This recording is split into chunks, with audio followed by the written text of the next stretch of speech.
Hi, everyone. Welcome to Writing Stories with L.M. Spilsbury, that's me, and Kimberly D. Tate, my And friend that's Kim. me. That's me. There we go. We thought this week we would chat about how real life or our real life makes its way into our stories because there's the saying to write what you know, and I don't believe that that necessarily means that you can only write about what you know and not about things you don't know. I think sometimes what you know is almost more an internal truth rather than externalities. Yeah. But even so, I think that there are experiences, everyday experiences, that make their way into our writing. And Kim, you were just telling me yesterday about something that happened to you in your childhood that made its way into your current work.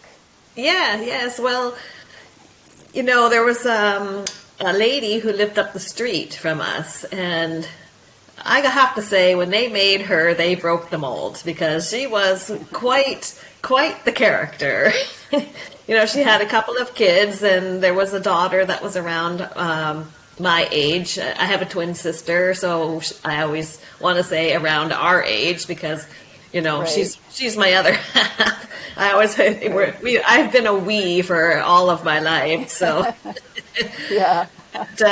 Anyway, she would put on like the craziest things to entertain all the neighborhood kids. Like she would have birthday parties for her cats, and she would send out invitations. And one of the funniest things, we got an invitation for Tippy Tate because Tippy was our.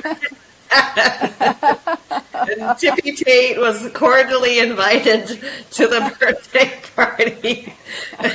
And this is totally off topic, but my dad, he decided that he would have to bathe Tippy because he was a bit of a roamer. So there's another whole story of my father with these giant work gloves on his hands trying to bathe Tippy in the So get him ready. he could go to the birthday party. Yes, so he could go to the birthday party, and oh God, there's my phone ringing. But anyways, this woman, she decided to put a carnival on for all the neighborhood kids, and she had a rather large yard, and she had rooked one of the. Can you hear that? Can you hear Yes. that? Oh, Yeah. I know. They cancel it, and we'll start again.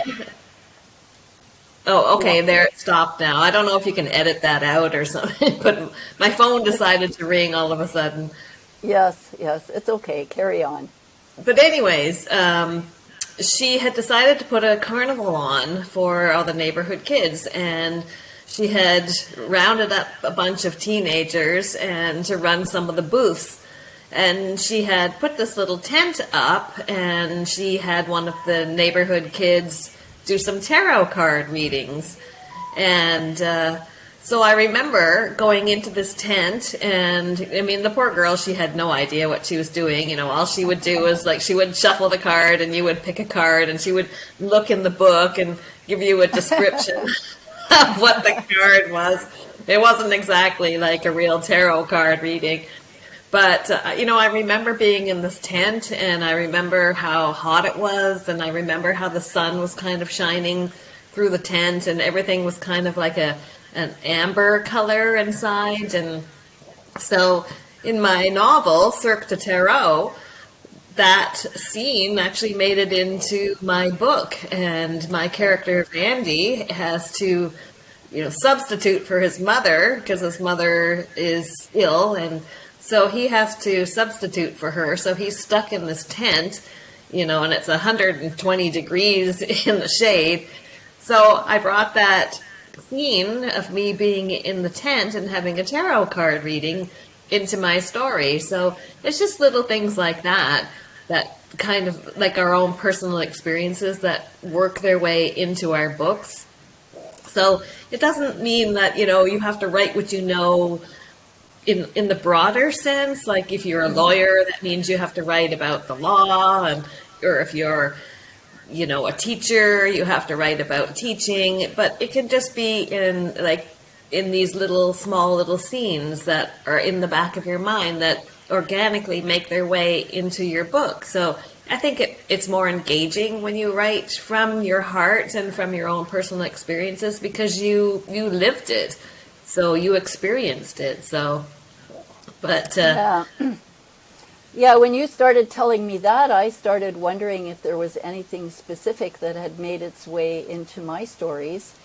And I don't remember any kind of really specific event like that. Mm-hmm. But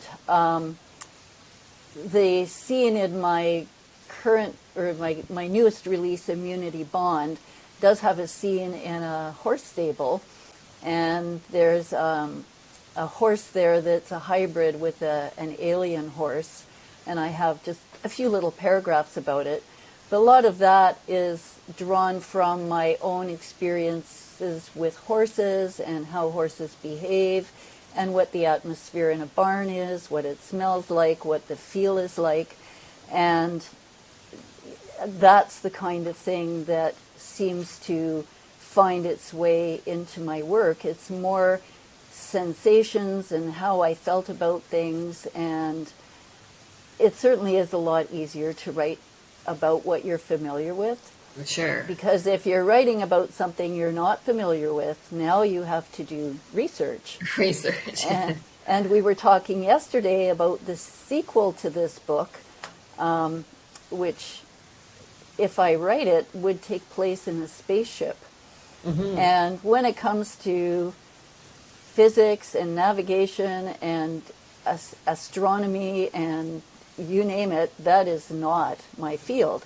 I've read a little bit as a layperson, but when you're writing hard science fiction, there's a lot of people out there who are very knowledgeable and who work out physics equations for a situation in their book just for the fun of it. And it's like, really?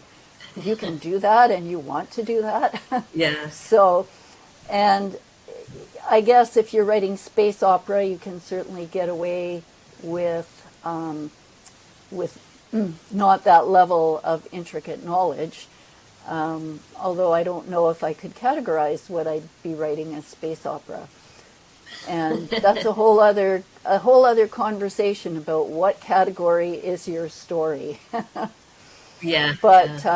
But yeah, personal experience. I think as an older person now and having a lot of life experience, I do find the whole writing process much easier than it was when I was 30 years old. And it's like, well, I have no idea what a person would feel in a situation like this or think about something, just because I was so naive, I guess, and just didn't have the exposure to so many situations, so many people, so many emotions that you have by the time you get to be a little bit older.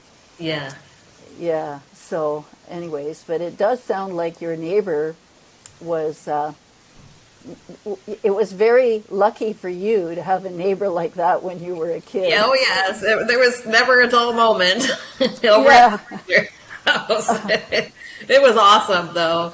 It was a real treat to have her in the neighborhood because, Halloween was quite the production, and she was always putting on plays and rounding up all the kids and come and see the play and the skits that we put on. And yeah, she was an awesome woman. She just recently passed away, but I have very fond memories of her.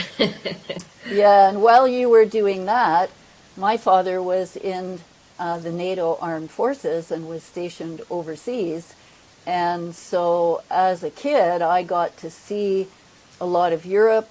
I got to feel the age of the place compared to North America. Yeah. Here in North America, if something's 100 years old, it's old.